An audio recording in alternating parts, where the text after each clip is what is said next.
I met him 15 years ago. I was told there was nothing left.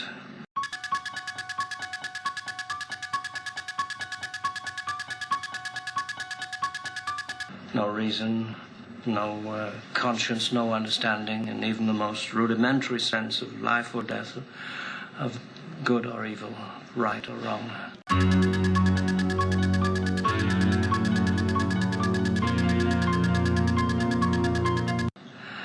I met this 6-year-old child with this blank, pale, emotionless face and the blackest eyes, the devil's eyes. I prayed that he would burn in hell, but in my heart, I knew that hell would not have him.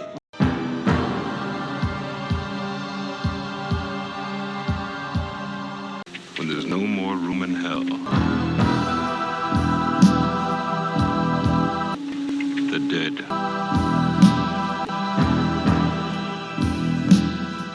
will walk the earth.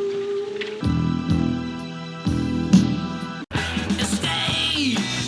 I get out when I can, I escape. Anytime I can, let's all escape. I'm crying in my beer, come on, let's escape.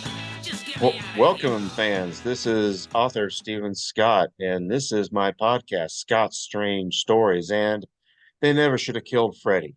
And this time, staying awake won't save you. Stefan, I'm a friend of Steven's from the Married with Children podcast. Yeah, we're doing a new podcast, my podcast. Hopefully we'll have something out once a month starting out, and then maybe twice a month eventually.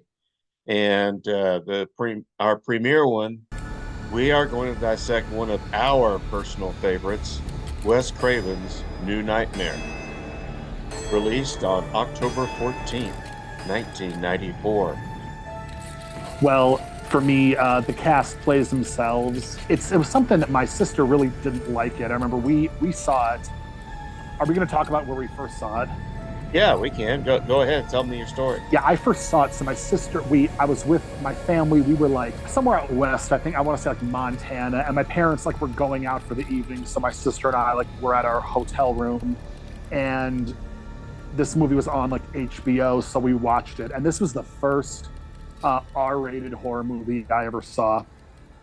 I was probably 9, and I loved it. She was not a huge fan of it. She did, like I said, didn't like the meta aspect of it, which I love. I love it for what it led to, that it's widely considered a prelude to the Scream series. I never thought about that, but I guess you're right. Which kind of surprises me you don't like Scream more, just because of how much you love this, and that Scream is all about being meta. Yeah, it is a meta thing. It was just that I don't know what it was. It just didn't appeal to me. Sure. And I'm not saying I hated Scream. I liked Right. the first one. I liked the second one.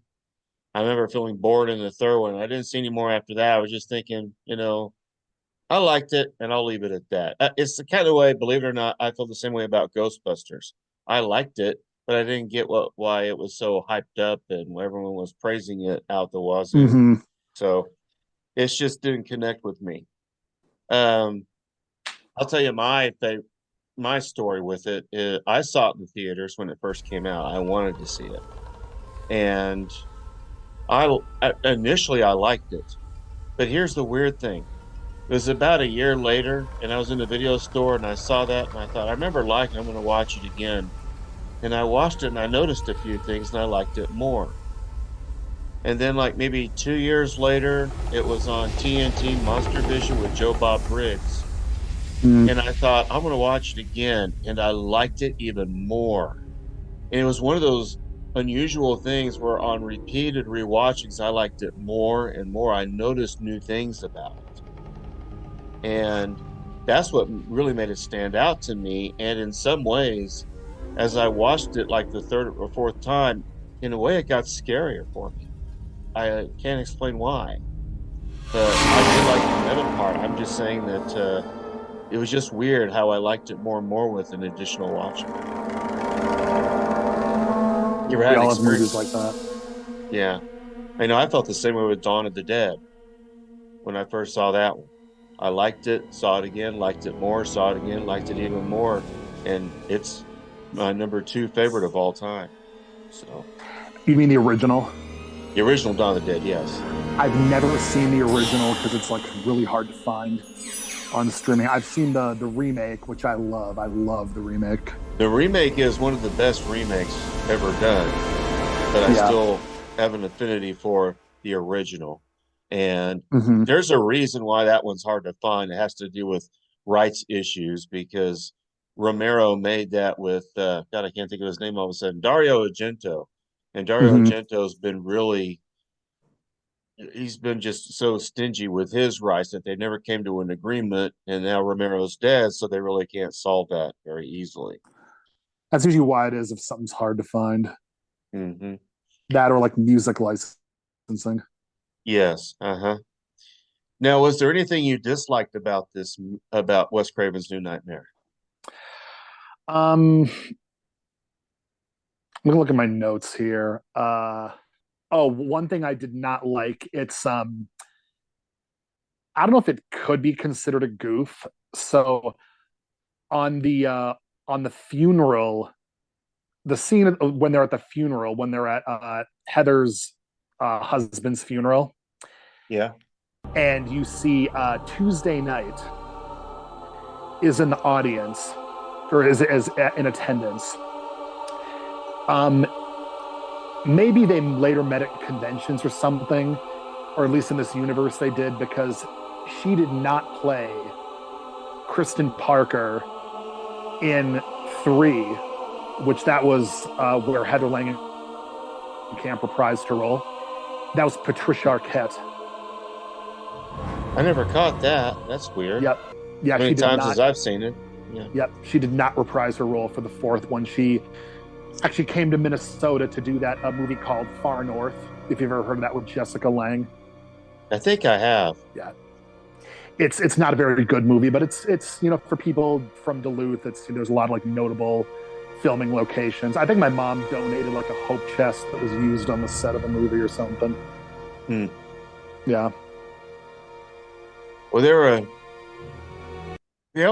were a couple things I didn't like about it, and I don't want to get too much into it, but Chuck and Terry's death is only mentioned. They were helpers for Chase, Heather's husband, and it's just mentioned in a TV news thing, and that's it. We don't know what happened, and I wish we could have seen that. And then there was some really bad CGI towards the end. I think you know what I'm talking about. I was just gonna say, yeah, the CGI definitely dates this movie, but it's the 90s. Yeah, it was still the early days, and Yeah, and they didn't so have the budget of like Jurassic Park. yeah, that's the big thing. Yeah. Jurassic Park, they get that budget. Mm-hmm. Oh boy. Well, let's start to get into the movie.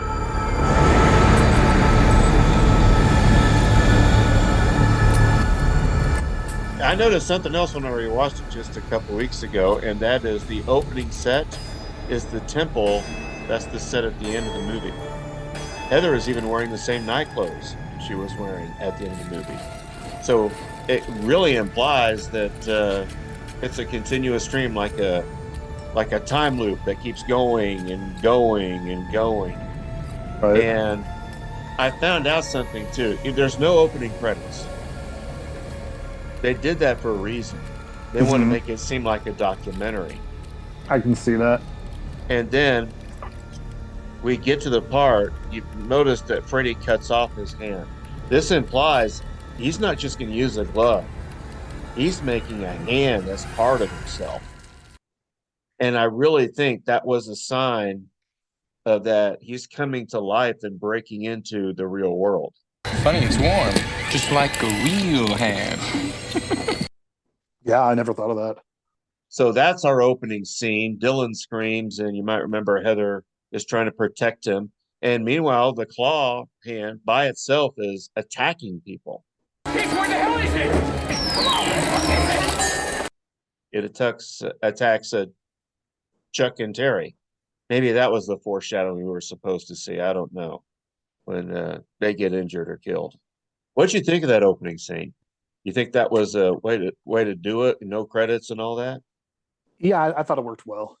And then I guess we get to the real world when Heather wakes up and there's an earthquake going on. And did you know that they're actually, when they filmed this movie, there was a bad earthquake in LA, and so the damage that you saw when they were driving, that was real. They incorporated it in. Hmm. Well, that makes sense because it's about Freddy breaking into the world, and so you would think that might cause earthquakes. Have you ever been in an earthquake? I have not. Have you? Believe it or not, yes. Because about 10 years ago, Oklahoma started getting earthquakes. And it was weird. I remember the first one, I had no idea what was going on for a second. And I suddenly realized, holy shit, it's an earthquake. I was at the office. At that time, I worked at a bus garage in at a school district. And I was on one of the staff people who oversaw the drivers. And I did driving, but I was in my office and all of a sudden everything's shaking. And I thought, what in the world's going on? And then there are two others that I have been in that were pretty, violent. And one wasn't too long ago. It was like last summer or last spring, something like that. So, yeah, earthquakes are something new to Oklahoma, and it was just weird. Yeah, I think Minnesota. Yeah, we've never had any. We have one Richter scale, I know, like in northern Minnesota, but that's it. Because there was some that kind of precludes the movie itself, and the one of the first things I remember, if you might recall me saying that I saw it like for the third time on TNT Monster Vision. Joe Bob Briggs explained that Wes Craven one time watched the movies in order, and after a while, he lost track of what was going on, and it frustrated him. He had to sign away all his sequel rights to Bob Shea, who was the Mm-hmm. executive producer, and he was just so disappointed. He wanted to do something to redeem his creation and make Freddy more the original Freddy, which was darker and meaner. And when he approached Bob Shea about doing it, Bob Shea was like, "Yes, let's do this. This sounds great." And it was going to be more like a hard horror. There are 4 victims in this movie, but they're all adults, no teens. Also, Miko Hughes was only 7 when filming this movie. And get this, his father does special effects for movies, Mm, and his mother's side of the family is from Choctaw, Oklahoma. So yep. I feel And really good. Heather Langenkamp is from Tulsa. Yes, she graduated, I think, from Hale High School about 5 or 6 years before I graduated. And here's the thing that really stood out to me is Robert Englund said this is his favorite Nightmare on Elm Street movie. Yeah, it's I would say my favorite. I have a confession to make. I've only seen the first 3 and this. Oh, and Freddy versus Jason. Well, that's an okay confession. I remember when the first one came out 40 years ago, and I was working at a movie theater and we got it. Back then the movie industry was totally different. We were supposed to have it for about a month or 6 weeks, something like that, month to 6 weeks. And it started out with low attendance. I remember going to the employee sneak and I thought, man, this is really good. And But anyway, we started out with the low numbers, and within 2 weeks, we had near sellouts. People were coming to see this movie, and it became a sleeper hit. And then we held it over for another 6 weeks. And then it went away, and we brought it back in early 1985 for another 6 week run, and we held it over again. That's so I saw that phenomenon grow. So that was always stuck out with me. Now, you say you saw the second one. Yes, What'd you think of the second one? I liked it. It's interesting, like the homosexual undertones with it. Yeah, Yeah, I never picked up on that until recently. yeah. The only thing for me was like the leather BDSM Yeah, that was content. That's the only weird. thing that to me is really overt. Yeah. Originally, I did not like the second one at all. Mm-hmm. And it was probably when I I started listening to Married with Children podcast. I got hooked on Alex and Alex's previous podcast, The Skeleton Crew. And so what I did was I was going back and listening to those, and they did a commentary on part two, and I thought, okay, I'll give it a rewatch and give it a second chance. And I realized, Freddy's not in it that much, but he is the darker, meaner Freddy. I'm not saying it's perfect, but I started to like it more. And then I saw it again. And I thought, okay, this is a good one. And I did see 3 in the theaters as well. And originally I liked it, but ever since I started like 2, I started to dislike 3. I just thought it, devolved into campiness. I heard that 4 through 6 were even campier. Actually, I was with you for a while. I never saw 4 through 6 until about 2 years ago, and I decided I'm going to see the rest of these and put out what I think. Oh God, 6 was just god awful. I don't know how they made that one. I don't want to go into any details, but it was just terrible. But then when we get to Wes Craven's New Nightmare, I was really pleased with it. And like I said, grew to appreciate it more. I did see Freddy vs. Jason, and I liked it for what it was. It was a pretty fun movie. I might prefer that over Wes Craven's New Nightmare just because, I'm not going to say because I've seen it more, but I shouldn't say that. Something about it, I don't know. It's very, very 2000s. I don't know. You might have loved 90s horror too. I can say this. Wes Craven's New Nightmare is a better film. However, I may prefer to watch Freddy versus Jason, if that makes sense. I can understand that. I've got some personal, some things I think about that with other movies or movie series, but Stephen, speaking of the second one, have you ever seen a documentary called Scream Queen? No, I haven't seen that one. Oh, have you heard of it? No, I'm not familiar with it at all. I would absolutely watch it. It's about the guy that played the male lead in Nightmare on Elm Street 2. Oh. And kind of how he's gay, that actor, and kind of how him coming out and getting HIV ruined his career, and kind of how it's come back with the second movie, getting a better reception over the years, kind of as a camp classic in that sense. It's really good. Scream Queen. I will look for that because I did see Scream, Queen. Oh, Scream Comic Queen. Okay. Yep. I'll try to remember that. Do you want to touch on the 2010 remake? Not really. I didn't hate it, but I didn't love it either. Yeah, to me it was slow. The Jackie Earle Haley was a pretty good Freddy with what he was given. Yeah. Snoozy Mara, aka Rooney Mara, horribly miscast. Horribly. Not a good Nancy. I think her and Katie Cassidy should have switched parts. The ending is great of that one. I will say that. I have to probably give that a rewatch to make a full decision on it. Because I don't remember. The one thing I do remember is that they kind of put it in question: did Freddy really hurt these kids? And I thought that kind of did a disservice to it. We knew he was evil, but that's my thoughts on the remake. Back to the scene sequence. Okay, so after that opening scene at the temple, they go back. Heather wakes up to the earthquake, and if you might notice, when she wakes up from the earthquake, here's very big foreshadowing.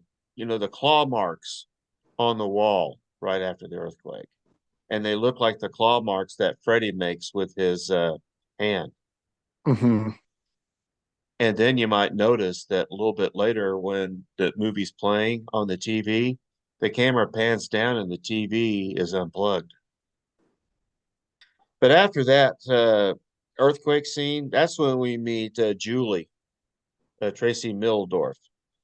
And I thought she did a great job too, Dylan's babysitter. And I loved her. I don't know what else she's done, but I thought she gave a great performance throughout this. She had a very 90s look and aesthetic to her. Yes, of course, it was the 90s, so Like, well, I guess you would. exactly. Yeah. Yeah, like of the time. Hmm. And they imply that they're getting these creepy phone calls from a stalker. Again, a prelude to Scream. Hmm. And something else too, a little bit of trivia. Apparently, Heather Langenkamp did get a crazy stalker like that. And Mm-hmm. Wes Craven, with her permission, worked that into the movie.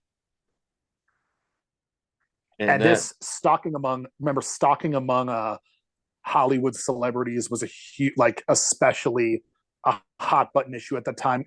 Because this was right after Rebecca Schaefer was murdered. I forgot about that. I Mm-hmm. forgot all about that, but you're right. That was a big issue in Hollywood at the time.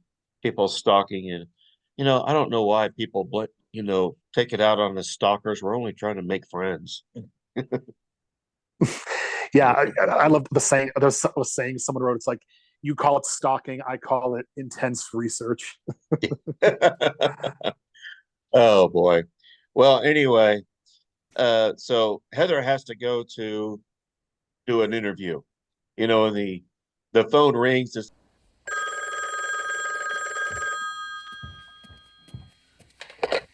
Hello?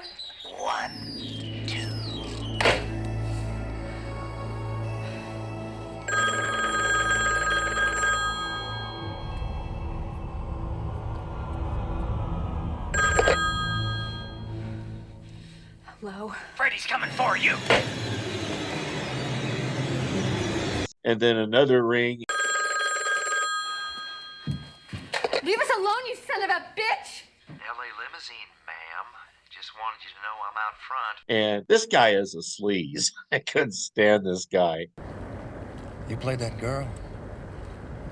In that movie? With the guy with the... Yeah, sure. That's you. That's what I love about this job. I get to meet the stars. I'm hardly a star. What? You kidding? I love your stuff. The first was the best. Your girlfriend's cut open and dragged across the ceiling. It was awesome. And when all that blood comes out of your boyfriend's bed, yeah, I thought I'd shit. Hey, but they never should have killed off Freddy. Mm-hmm. How to get a job driving, stars around. Also about the limo driver, I loves it when he talks about Johnny Depp being killed. I loved it when your boyfriend was killed and all that blood, and she decides to raise the window so she can never Yeah. hear him talk. And then they have the TV interview. That's when Robert Englund shows up at the last second. Of this whole Nightmare on Elm Street thing. I mean, the original 5 very popular sequels. How has all this success affected you personally?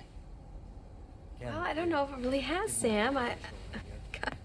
With the exception of 1 and 3, I pretty much stayed out of it. And, well, I'm doing a lot more television now, so those hours let me spend a lot more time with my husband and my little boy. That's right, you have a little boy. What's his name? Dylan. With Dylan, does that change your feeling, your perspective about horror movies? No, not really. I mean, would you let him see one of your movies? My son?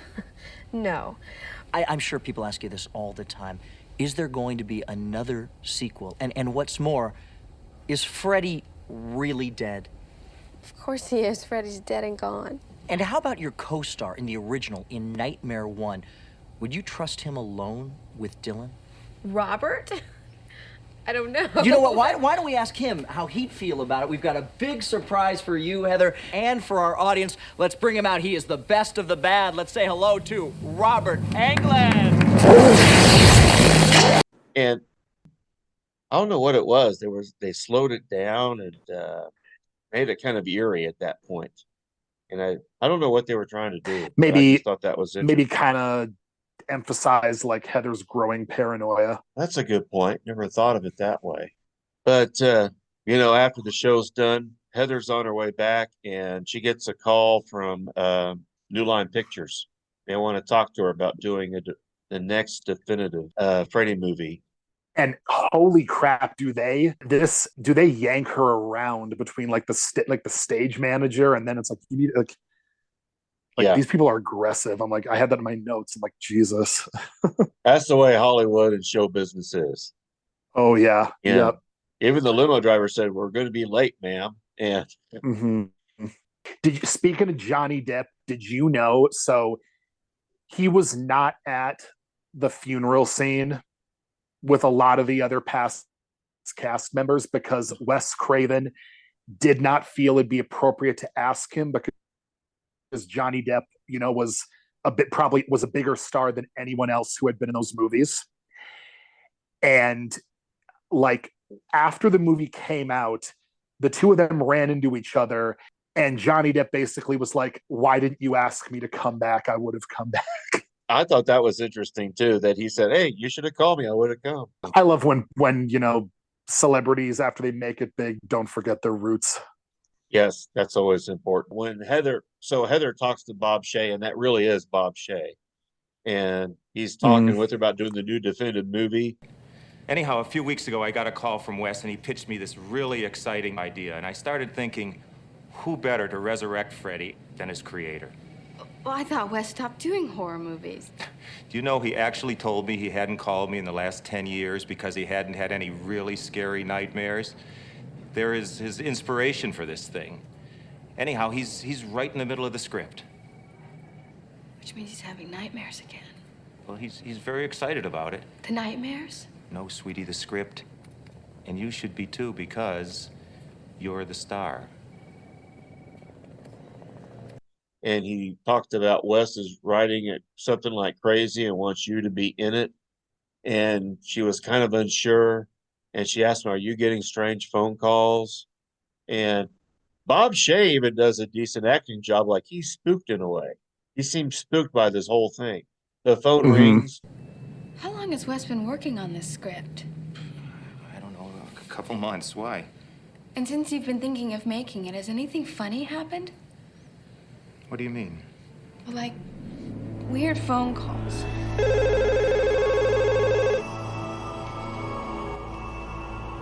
Or nightmares. Why don't you answer your phone, Bob?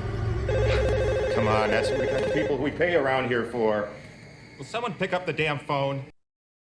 Yeah, like these people, like you believed they were real people, yeah, even though they were not professional actors, like especially Wes Craven. And was this, I have here in my notes that, didn't they say that, Wes Craven wants to be done with horror or something? Yeah, he did want to move on from horror. He wanted to do other things. What is that? Rex. Come on.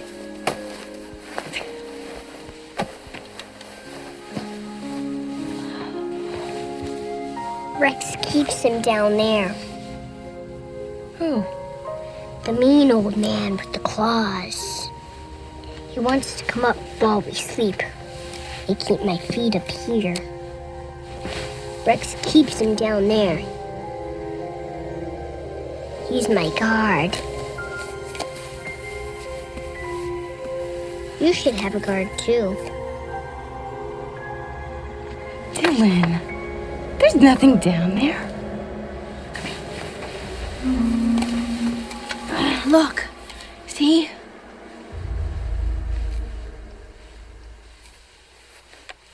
It's different when you're gone.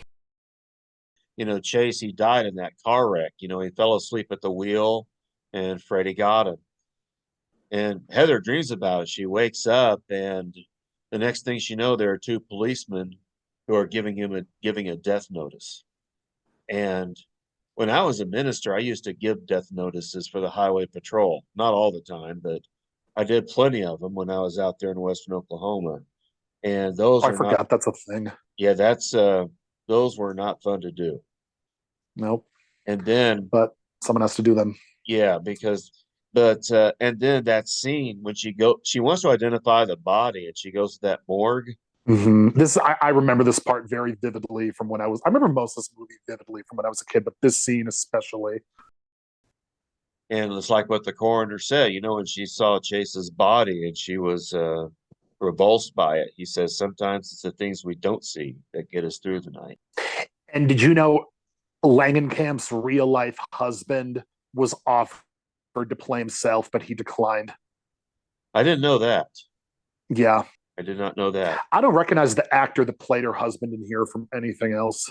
Me neither. And like I said, I'm glad that they did that for this movie because it made, like you said, it made it feel like it gave it like a tinge of authenticity. Oh, yes, I wholeheartedly agree. Very authentic in that way. And showing how special effects people's work and how actors work and how they get stalkers and all that other stuff. The only distraction really I would say was Miko Hughes in that sense, because like, Full House was still on and a pretty big show. And yeah, I mean, not like he was a main character on that show, but I recognized him. Oh. By the way, you might remember I got to meet him last summer at a horror convention in Oklahoma City. Nice guy. Jealous. Yeah. I didn't get to talk with him too much because I was there trying to sell my book, The Demon Inside Me, available on Amazon for $14.99. Here's my shameless plug, Stefan. You knew I was going to rub that in, right? Yeah. Anyway, I got to meet him, and I was surprised how short he was, but he is. Yeah, I was bummed. I would have asked, if he was asked to come back for Fuller House because he did not return on the show. Yeah, I didn't know he was on Full House. Of course, I wasn't a fan of that show. I thought it was too syrupy sweet for me. Well, yeah, that's yeah, for sure. But then, after the funeral, then we get John Saxon talking with Heather Langenkamp a lot more. I always thought it was interesting, too, that even Robert Englund said, If there's anything I can do, Heather, anything. Thank you, Robert.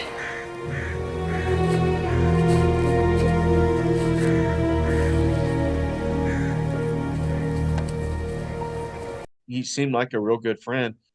Later that night, Heather wakes up to find Dylan out in the kitchen area, and he's acting very strange. Who are you?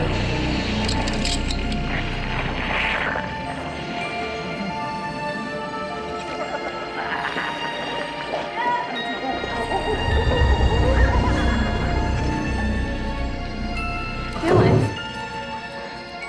Baby, wake up. Dylan!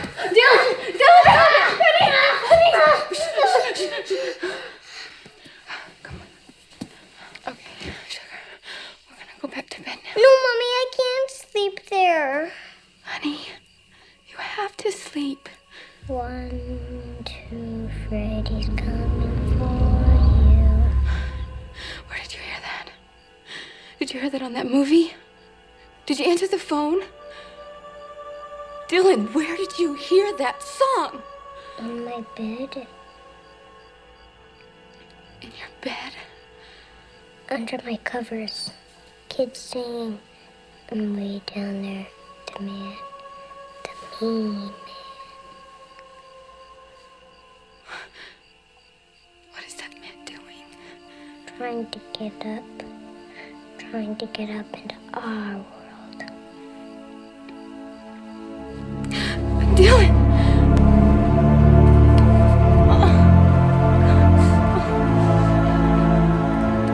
But John Saxon, he usually is a B movie actor, and he came off as that father figure, real father figure, and it parallels the first movie in reality where I'm going to be your father now, Heather. I want to help you with this because I know you lost your husband, you're trying to raise your kid, and you're worried about him. I think he's the guardian, like Dylan had Rex, his little Tyrannosaurus Rex. I know his behavior is bizarre. But he's usually so normal and well-adjusted, John. I just can't believe it's him and not something outside influencing him. Or is that how denial works? Well, it is denial. I don't think that's the case here. Look, if you're really worried about Dylan, have a doctor check him out. He'll see everything's fine. You're not just saying that to help a crazy friend cope, are you? Everything about Dylan's behavior is understandable. For a kid who just lost his father. How does a child process a thing like that? I don't know. I've not been able to process it very well myself. And you're not crazy, by the way. seeing Freddie in that grave feels pretty crazy, and then jumping in. You didn't jump in. That's my memory. It seemed absolutely real. Seemed, not was. It's in my family, you know. What is? A very close relative died in an institution. Really? Well, if having a screwy family made a person crazy, the whole world would be one big loony bin. You have a crazed fan after you. That's what's making you crazy. And probably Dylan, too. I never mentioned that to him. Kids know. Kids know when something's bugging a parent. Dylan climbs on top of the playground equipment. You remember that? Oh, yeah. And then he fell down and Heather caught him at the last second. I was just talking with Ryan about those, like, how did those slides, I mean, this was not one of those slides, but it could have been with how tall it was. Just like, they were like 15 feet off the ground. Those like metal slides, and how did those last as long as they did? Like, they just looked like kids could fall to their death easily. That was a pretty intense scene too. And it also reminds you, it just takes a second to look away and your kid's in trouble.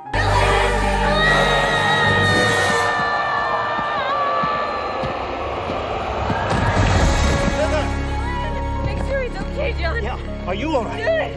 Oh, Are you okay? God. Are you sure? Does anything hurt? Dylan, are you all right? Honey, are you all right? Are you sure? God wouldn't take me.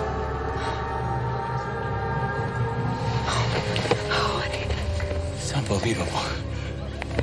And Miko Hughes in this, he really channels, in my opinion, Danny Torrance from The Shining. I'm sure he had never seen that movie at the time, but he reminds me of that character.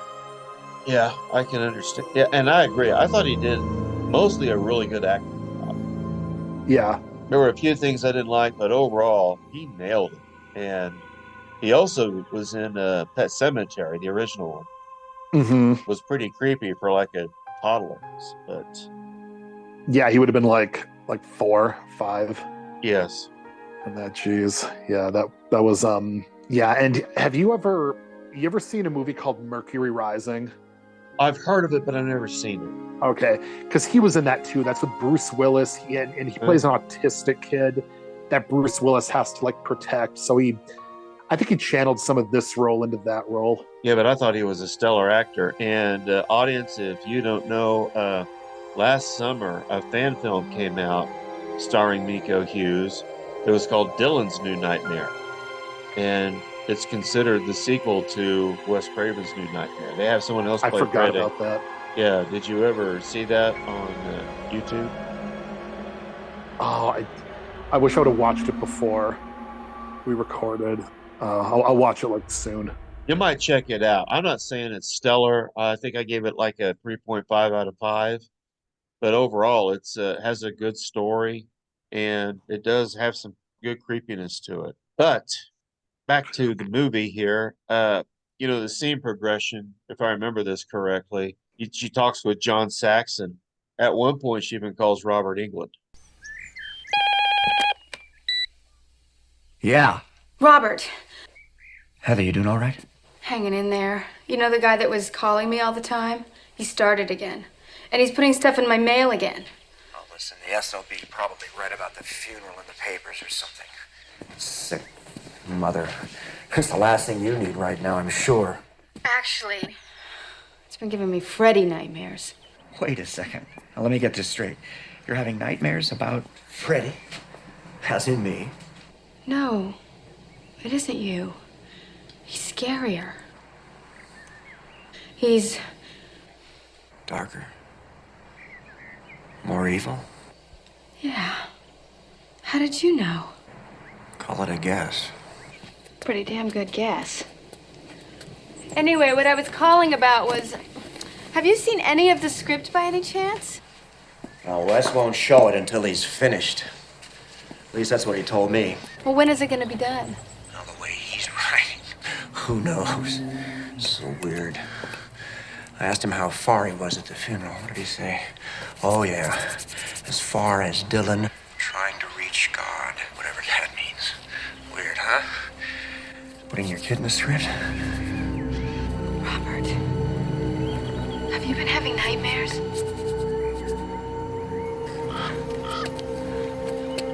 Look, we need to talk, but not over the phone.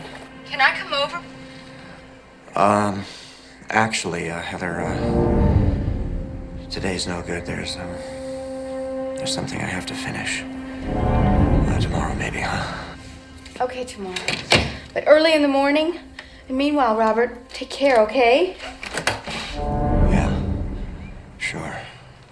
I thought it was interesting also when she said that she wanted to get with Robert and talk to him, but he says, well, not today. I'm in the middle of something and I'll call you back. This was cool. Yeah. The painting of Freddie.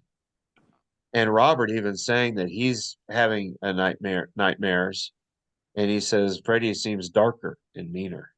And it's just really, pressing on him. And I'm going to come back to that here in a few minutes. But I found out Robert Englund does like painting. That's one of his hobbies. And I mentioned it on the Married with Children podcast on the Dan Bundy's episode that I share a birthday with Robert Englund. He mentions that he has talked to Wes about the movie, and he says he's as close as Dylan got to God, which really shows how Wes is really, I don't know how he's connected with it. He's like a guardian too. He's trying to write this story to contain Freddie. That night, Dylan has yet another freaky episode, although leading up to it is Heather's nightmare. She doesn't see it, but Freddy's claws come up through the sheets. This is one of the repeated scenes that was done in the original Nightmare, and they become more frequent. And they slice across her bed sheets, and they're reaching up, and you think they're going to get her, and then she hears something, and she has to go out, and she finds Dylan.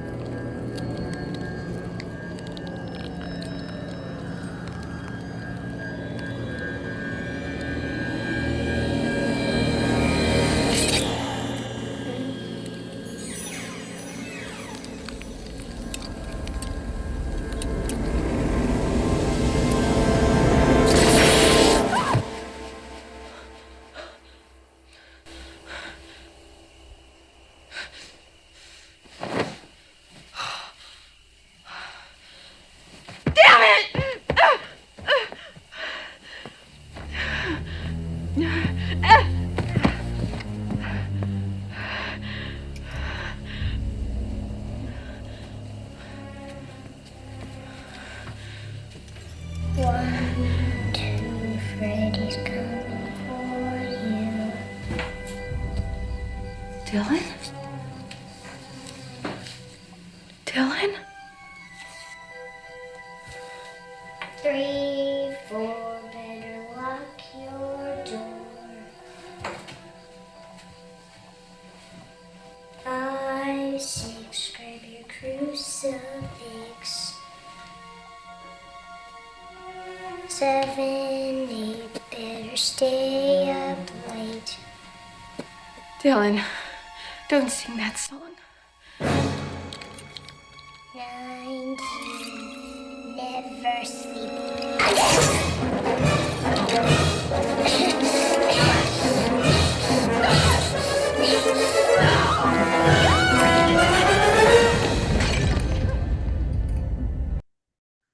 Dylan wakes up and he's got the knives on his fingers, but I loved the knives. I vividly remember the VHS cover from this back in the day. I'd mentioned this before, I know, but how as like a budding horror fan before I was old enough to see these movies, just browsing the horror section of the video stores and like looking at the covers and the back cover had the image of Dylan with the makeshift knives on his fingers and just about ready to slash at his mom. Yes. I remember that image very vividly. Yeah. And when Heather's in the bed before that, scene comes in, we have something, and this is just one of about 5 scenes that are repeated almost exactly like the first original Nightmare. The claws coming up from underneath the bed. and slicing across her sheets and getting really close to her nose. And then we talked about Dylan having the claws on. That's a nightmare too. You don't know what's going on. I mean, that was one of the brilliant things. You have no idea what is real and what isn't. It is so meta. It's even meta, if that's a term you can use. And what Dylan, and then what happens is they get a phone call. Heather picks up the phone. Out of the phone, lips, or probably a tongue slips out and licks her. And that's another copied scene directly from the first one. Yep. And this is when Heather decides, I need to get Dylan to a hospital, because he throws up and he's having all these symptoms and she doesn't know. It's like having a seizure. Yeah. And I mean, I give him to a doctor too. So he's at the doctor's office, and did you notice who his nurse was? Lynn Shay. Right. And yeah, who is love Lynn Shay. Love her. I don't know how I think she's related to Bob Shay. I'm not too sure how. Yes. Yeah. Yep. I think oh no, yeah, they're brother and sister. That's right. Okay. I didn't think they were married, but still, I remember they were related somehow. But she also played the teacher in the original Nightmare on Elm Street. Yep. And that's when Lynn Shay offers him Dylan a sleeping pill. But we find out he never swallows it. And now we're into the no, like the part of the movie where it's like, no, we have to stay awake. We can't sleep. Right. Which is a staple of like every Nightmare on Elm Street movie. And this also kind of goes back to Heather Langenkamp's Nancy in the original, when she was drinking coffee all the time to stay awake. Yeah. Didn't she like spooned coffee grounds like right into her mouth or something? I think so, yes. Or like, no, it was coffee grounds and Coke together. Yeah. Then the next scene, Heather calls Robert Englund again, and you can't find him. And he just leaves a message. And it's at this point when he disappears. And there's something interesting about this that I think everyone needs to know. He said there was a scene in the script that was never filmed. Now, something interesting about Wes Craven's New Nightmare is when Robert Englund disappears. She tries to call him again, and he's not there. And I found this YouTube video a little bit more than a year ago, and there was this guy from I don't know where, but he got to meet Robert Englund at some sort of celebrity convention in Europe somewhere, and he asked him, why did Robert Englund disappear? And Robert Englund explains that there was a scene in the script that was never filmed, and Robert Englund is having a nightmare, and it's a nightmare about his career, how he felt stuck in playing Freddy Krueger. The nightmare entails him being caught in a spider web, and he sees this spider coming toward him, and it's red and green. And at that point, Robert Englund is sort of like him being constrained to playing this role. He's going to be stuck playing this role, and that's why he goes away, because who else can play the role of Freddy Krueger other than Robert Englund? I think that would have been cool. It would have been cool. The only thing is a giant spider. I don't know how they would have pulled that off. I mean, yeah, with the CGI they had for this, it probably wouldn't have looked good. Yeah, it was something to that effect, and I'll try and share you the video after we're done recording here. After that, that's when Heather goes to meet Wes Craven. We had that scene, and this scene with Wes Craven was very difficult to pull off, mostly because he kept flubbing his lines, and sometimes he thought his performance was off, and he had to do it just straight matter of fact because he just wasn't a great actor, and he admitted that. But it took I forget how many takes in order to get it right. I wish I could tell you where this script was going, Heather. The fact is, I don't know. I dream a scene at night. I write it down in the morning. Beyond that, your guess is as good as mine where it's going. Well, at least tell me what it's about so far. Coffee. Thanks. I can tell you what the nightmare is about so far. It's about this entity whatever you want to call it. It's old. It's very old. It's existed in different forms in different times. About the only thing about it that stays the same is what it lives for, really. What is that? Oh, the murder of innocence. Well, this is still a script we're talking about, right, Wes? Yeah, well, I sort of think of it as a nightmare in progress. Well, in this nightmare in progress, then, does this thing have any weaknesses? Oh, well, it can be captured sometimes. Captured? How? And by storytellers, of all things. I mean, every so often they imagine a story good enough to sort of catch its essence, and then, for a while, it's held prisoner in the story. Like the genie in the bottle. Exactly. But the problem comes when the story dies. And that can happen in a lot of ways. It can get too familiar to people, or somebody waters it down to make it an easier sell, you know? Or maybe it's just so upsetting to society that it's banned outright. However it happens, when the story dies, the evil is set free. You're saying Freddy is this ancient thing. Right. Current version.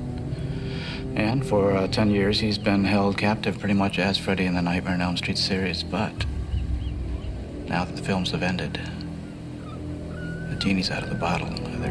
That's what the nightmares are telling me, and that's what I'm writing. Well, if Freddy is loose in your script, where's he gonna go? Another age? Another form? No, that's not what the dreams have him doing, though. What is he doing? Well, see, he's sort of gotten used to being Freddy now, and he likes our time and space, so he's decided to cross over out of films into our reality. Isn't there somebody who can stop him? Actually, there is a person in the dreams, sort of a gatekeeper, so to speak. Somebody that Freddy has to get by before he can come through into our world. That person's you, Heather. It's me. Why me? Well, dramatically speaking, it makes perfect sense. You played Nancy, after all, and you were the first to humiliate him, defeat him. That was Nancy, Wes. It's not me. Yeah, but it was you that gave Nancy her strength. So, in order to get out, he's got to come through you. And it's inevitable that he's going to try to do that at your most vulnerable points. Oh my God, Wes. Did you know? It was a script. It was a dream. I didn't know. You know damn well it's more than that now. Wes. Wes. How can we stop him? I think the only way to stop him is to make another movie. Now, I swear to you, I'm going to stay by this computer and keep writing until I finish the script, but when that time comes, you're going to have to make a choice. Choice? What kind of choice? Whether or not you're willing to play Nancy one last time. Now, this scene with Wes Craven is very pivotal to the whole movie and in understanding it. And I think a lot of people really didn't understand it. And this is, like I said, I've watched this over several times and have noticed new things about it. And Wes is explaining this to Heather, how ancient evil, and it can be trapped in by stories, and it's been trapped in the stories of the Nightmare on Elm Street movies. They've stopped making them, and so what's happened is now he's trying to cross into our world.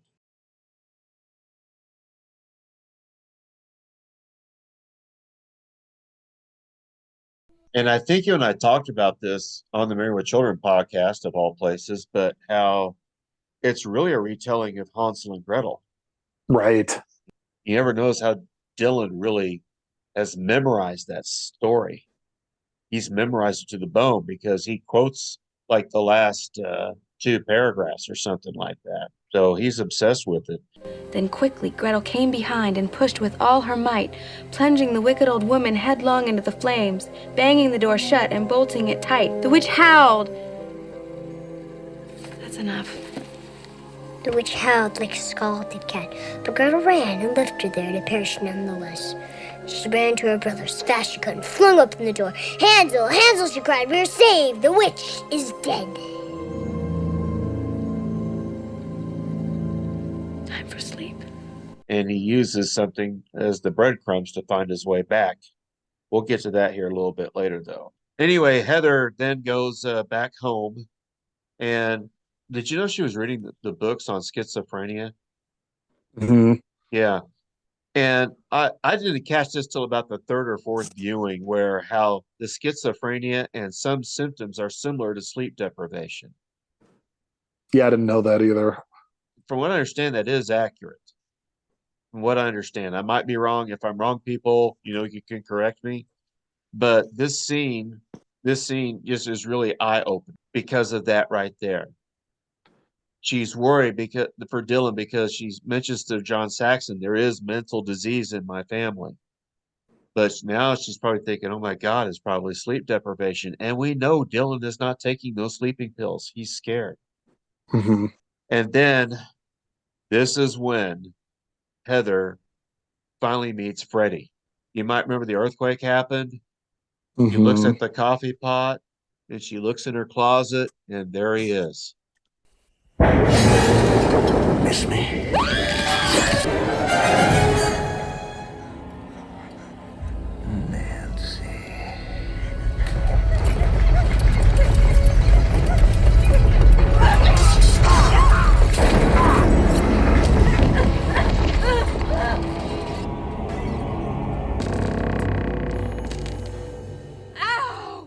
And then when he pins her to the bed, he calls her Nancy.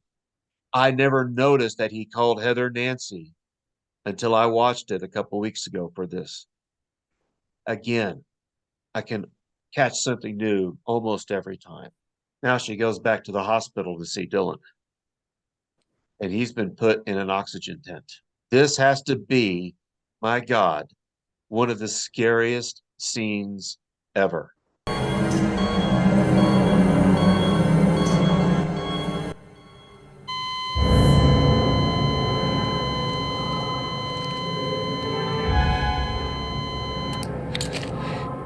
Dylan. Honey. You should do that. Too late. I'm almost there. Almost there.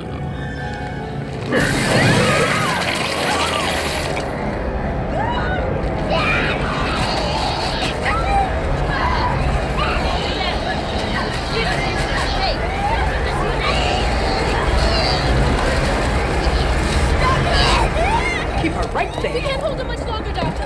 Get her full anesthetic. Stat. We don't have that here, Doctor. No anesthetic, you say? Let's do it then. I'm going in. Little book is full of something I don't like. Let's get him open. Good and proper. Cut this evil out of him.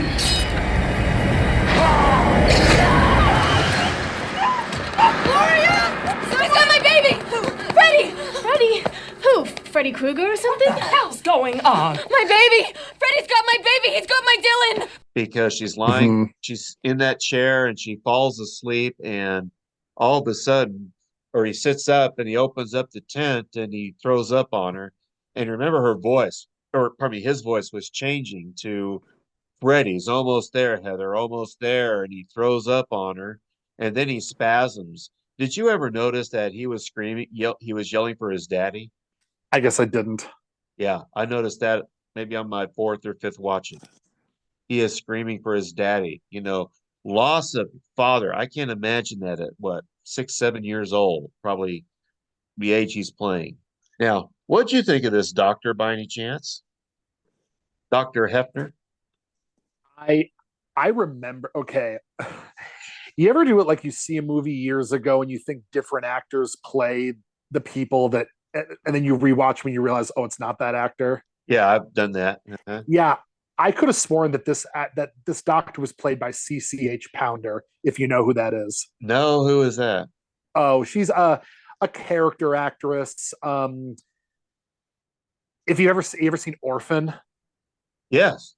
She was the nun in Orphan. Oh. She was on a bunch of the X-Files episodes. Huh.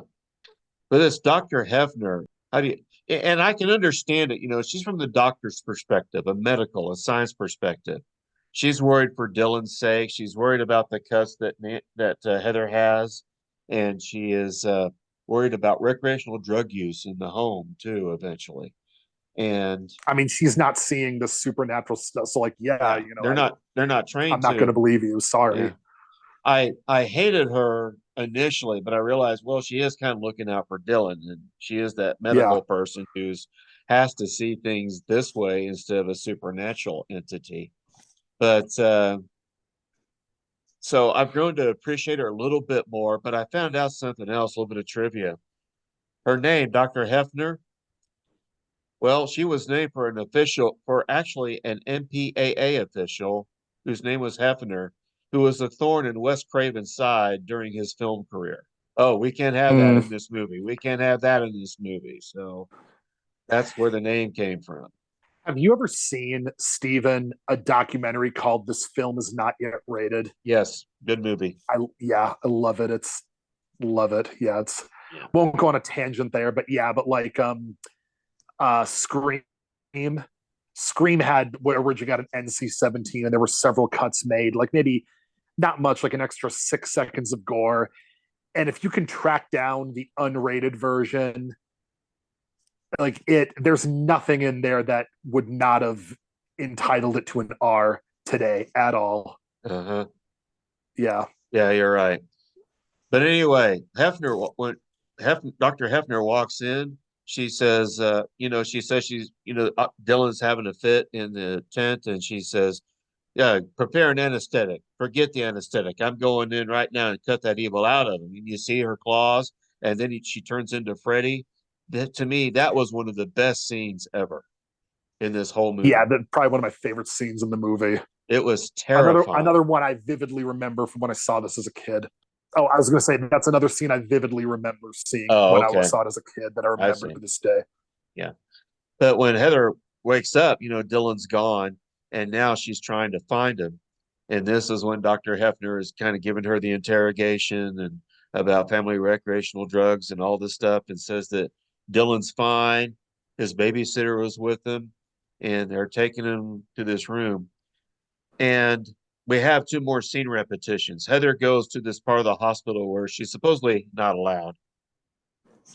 And the nurse asks her, this is a restricted area.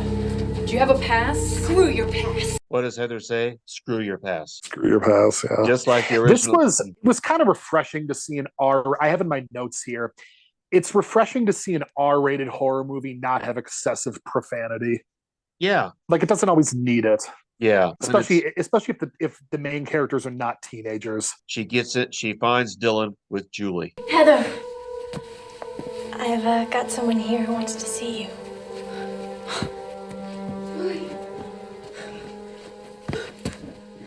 Dylan! Oh, Dylan. Oh. Are you okay, champ? Can we go get Rex now? The bad man's getting awful close. I know he is.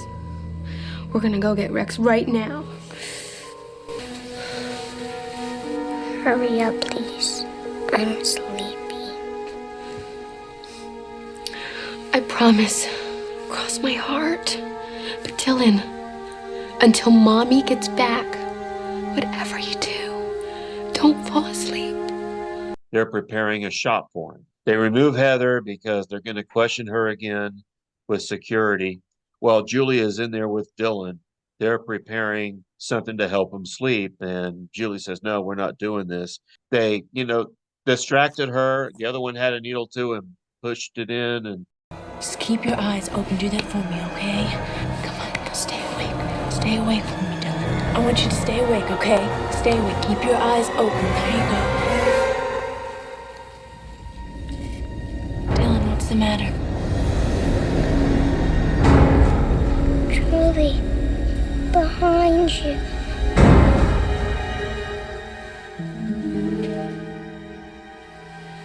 There's nothing there. Dylan, what's wrong? Dylan, stop it. You're scaring me. Dylan. so now he is asleep. And this was another intensely frightening scene when you see Freddy stand up. And and like I said, I never saw 4 through 6 when it got really cheesy. But for fans that did not like that direction the series went in, this, I hope they were all satisfied with this, because he's terrifying. Yes, and then Julie turns around, he's not there, and then she looks back at Dylan. Dylan can see him because why? He's really asleep at this point. So Freddy's there, and now we have scene repetition number 4. Freddy kills Julie just like he did Tina in the first movie. Tina, yep. Yeah, as it rolls on its side and then up on the ceiling. Hey, Dylan, ever play Skin the Cat? It was a great death scene. Yes, and it was just, like I said, that whole scene was just really so we have terrifying scene after terrifying scene after terrifying scene. And then that's when, Heather's running after Dylan. He's not there. They're wondering where he is, and Dr. Hefner says, well, he can't get far. And that's when we learn that Dylan sleepwalks. So he's perfectly capable of walking out. And I mentioned already, he's trying to go back home, and then all those Freddies pop up and the CGI to scare him across. And that kicked me out for a few seconds. Did it kick out you? Yeah, I'm not a fan of the sequence. Yeah, it kind of goes into like 4 through 6 territory here, but whatever. You didn't mention the other homage after Heather wakes up. She has the gray streak. Oh, yes. Thank you for mentioning that. I did have it in here. I must have missed it going through there. So, yes, that's scene repetition number, that'd actually be 4 in. Okay, Heather gets home, and she meets with John once again. Dylan? Oh, I'm sorry. What happened to you? Are you all right? I'm fine. Have you seen Dylan? Where is he? Take it easy. Take it easy. Relax. He's right there. What happened? Oh, Dylan. Oh, God. What's going on, Heather? What in the world happened? I know how Chase really died. What do you mean? Fred Krueger did it. Yeah, sure.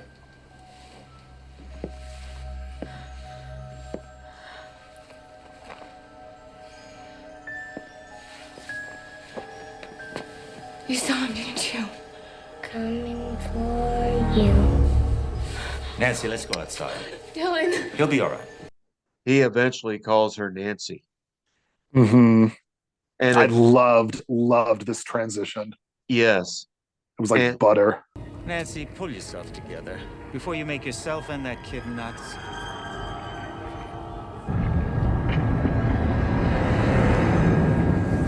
John! Would you call Robert? Robert? Robert Englund.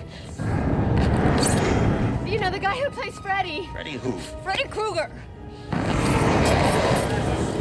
Nancy, Freddy's dead.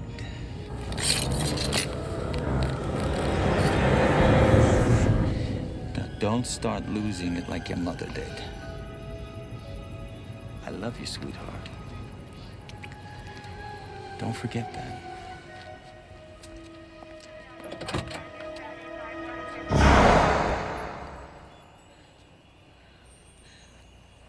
I love you too, Daddy.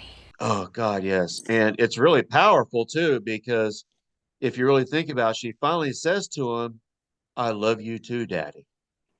And at this point, she has accepted her role in this movie. I have in my notes, we're in the movie, exclamation point, exclamation point, exclamation point. Yes. This is reality crossing into movie. Like I said, this is meta. Maybe even meta. Who knows? What does she find that leaves the word Dylan? Dylan uses the sleeping pills. And when she gets to his bed, she realizes, I need to take a sleeping pill, so I go to sleep too. And then she descends through the sheets, through the ducts, falling into the temple. What'd you think of that sequence? I thought it was amazing. Yeah, I loved it. Yeah, it's a transition from, reality into a horrific nightmare. So she gets down to this temple and she finds a copy of the script. The more she read, the more she realized what she had in her hands was nothing more or less than her life itself. That everything she had experienced and thought was bound within these pages. There was no movie. There was only her life. It's just me. Dylan! Now, I was watching this. I never noticed this before, but when she's reading the script and reading it out loud, there's a part she doesn't read out loud. All it says is, you can see the words "come from behind," something to that effect. But it's Dylan. You're thinking, oh my God, what's going to happen? Is it Freddie? No, it was Dylan. And now Freddie's there. This is his temple. And you remember his line? Come here, my piggy. I got some gingerbread for you. No! Another reference. So Dylan's trying to get away. Nancy was knocked out cold, if you might remember, for a second. And she, swims back up and passes out. And then Dylan gets into that cage where it looks like a bunch of fire. And here is another scene repetition, because you might remember Dylan gets in that far back corner out of Freddy's reach. And what does Freddy do? He grows his arm. Freddy's coming for you. Come to Papa.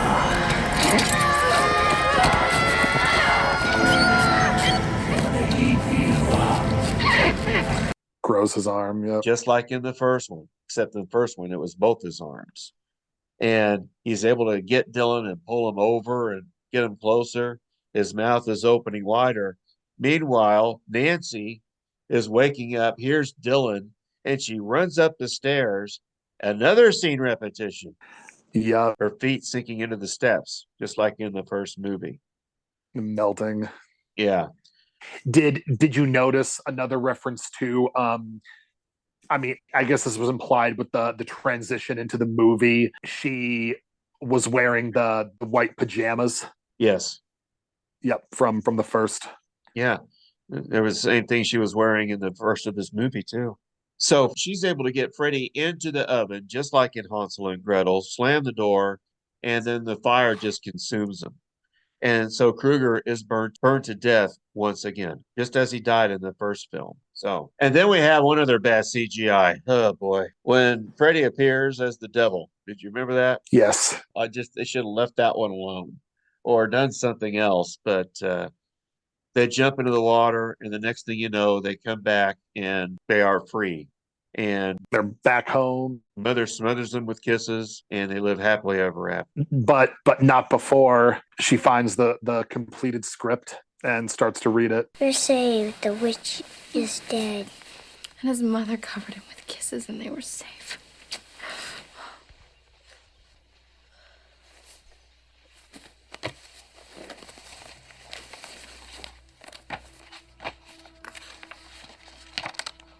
Heather, thanks for having the guts to play Nancy one last time. At last, Freddy's back where he belongs. Regards, Wes.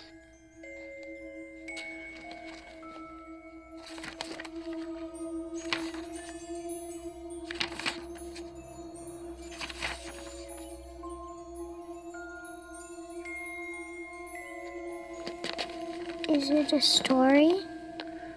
Yeah, it's a story. Read me some. We open on an old wooden bench. There's fire and tools, and a man's grimy hands building what soon is revealed as a gleaming set of claws.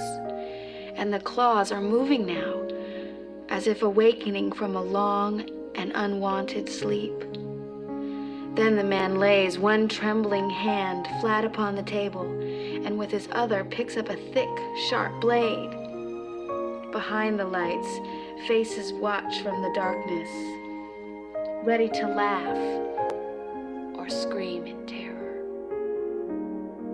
Yeah, because they have to keep the genie in the bottle now. Mm-hmm. Now, by the way,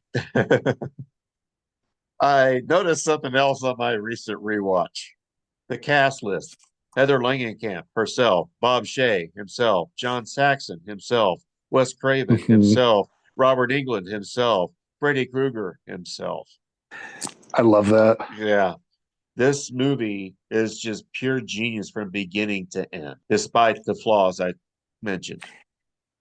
Did you see the disclaimer at the very end of the credits? Yes, yes. Some parts of this motion picture were inspired by actual events. Others may be attributed to the overactive imagination of a 5-year-old boy. The names of certain of the characters portrayed have been changed to protect the innocent. Certain incidents portrayed may have been dramatized, with the exclusion of those courageous individuals who portrayed themselves. Any similarity to the name, character, or history of any person, living or dead, is entirely coincidental and unintentional. Wes Craven is did that in a lot of his movies. If you watch the credits of Scream at the very end when they do like the tributes and the thank yous, it says like in bold letters, and no thanks whatsoever to the Santa Rosa school district. That might not have been the actual school district. It was the where Scream was supposed to be filmed. They were going to use this high school, and a month or less before filming was to begin, the superintendent rescinded the agreement when he learned about the movie's violent subject matter. I guess there was like a murder suicide or something among like two students at the school the year before, which I mean, okay, fair. So that's why he put that in. So they had to like scramble and find a new filming location. Oh, that's interesting. Mm-hmm. Yeah, I guess I can't. Well, I can understand Wes's problem, but I guess I could also understand the superintendent's problem too. Yeah, just a weird thing. I got another question for you. Do you think Freddy was the devil in this one? I don't. A demon, perhaps, but not the devil. I don't think he's quite that powerful. Probably not. I was just curious because I think that's what they were trying to imply, in the script. In that last scene when he turns into that bad CGI devil. I've just always wondered, and so I just want to get your opinion on that. Actually, if you really think about it, he is the devil because he played the devil in Married with Children. Okay. Right. So, Yeah, this is foreshadowing to that. Yeah, maybe. Yeah. I was going to say Heather Langenkamp has, as of recent, expressed interest in reprising her role one more time if they ever do a legacy sequel. She has said she would come back, especially after Jamie Lee Curtis came back for Halloween, and they've revived Scream. Well, I would be welcome to that. I'm glad to hear that about her because well, anyway, she is the heart of the original, just like Jamie Lee Curtis was to Halloween. I just hope they do a better service to it if they're going to do something like that. Of course, Wes Craven is gone, so that leaves a big hole open. And England said he's not going to play Freddy again. I overall liked what they did with both of those series. I know they're like, since the revivals for each of them, they're divisive. I think if anything else, the writing was a bit subpar. The directing was still on pat. Well, I don't want to get into my commentary on the latest Halloween trilogy, but I just, if Heather Langenkamp will do something like that, I'd be interested in seeing it, how they pull it off. Well, I've got one more question for you. How many times are you going to read Hansel and Gretel? What's your rating on this one? Out of what? Out of 5. I will read Hansel and Gretel 4 times. I absolutely, I really like this movie. The CGI, doesn't hold up, but everything else about it is great. And it really, right. And it didn't do well at the box office. I'm sure you know that.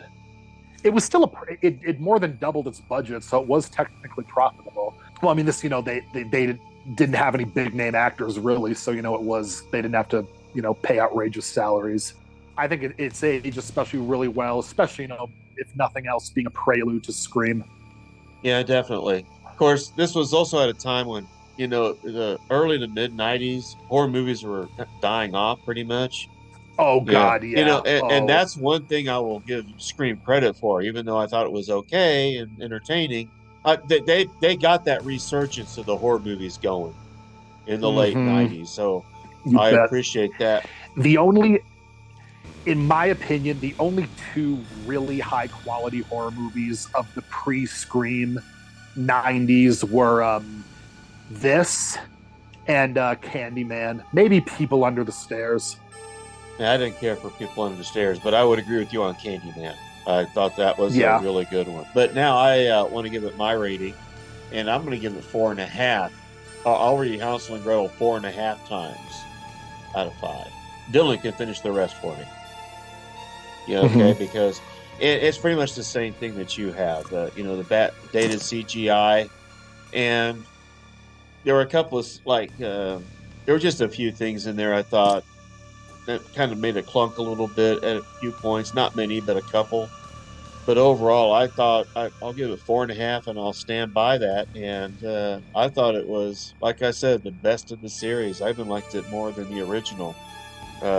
If you think I'm blasphemous, you can yell at me on the comments section on YouTube. All right. I mean, this one, you can't argue with the fact that this one just feels very professionally made. Yes. The first one, I mean, yeah, it was, it was like the first movie by New Line, or one of the first. That point stands to me. Yes. I thought it was a solid entry. And I know this one did get some pretty good reviews. Wes Craven's New Night. I'm not saying they were stellar. It's got to be the best review of the series, I believe. I wouldn't be surprised, but because after 3, it was really downhill. I thought 3 was the beginning. Oh no, yeah, the original has a 95% on Rotten Tomatoes. It surprises me that it's that high. I'm surprised none of them were like abysmal, like single digits. Like, okay, 2 43%, 3 67%, 4 57%, 5 30%, 6 22%, New Nightmare 79%. Okay. Freddy vs. Jason 41%. So yeah, you can say that I guess the second best on the Rotten Tomatoes scores for Wes Craven's New Nightmare. So yeah, but yeah, it did get some good reception, and I wouldn't be surprised if it's getting a resurgence because the 30-year turning is coming up, and everyone's also big on Nightmare on Elm Street because it's 40 years coming up in November. Yeah, there's a lot of that coming along. By the way, I don't know about you, but I call Freddy Krueger the third part of the unholy trinity of the 80s. Michael Myers, Jason Voorhees, and Freddy Krueger. I agree with that. Well, that's all for this podcast. So I don't know when we're going to have another one. Hopefully in another month or so. And hopefully we'll have some different people on. Maybe Stefan will come back. We'll see. So until then, read some good, scary stories, preferably mine.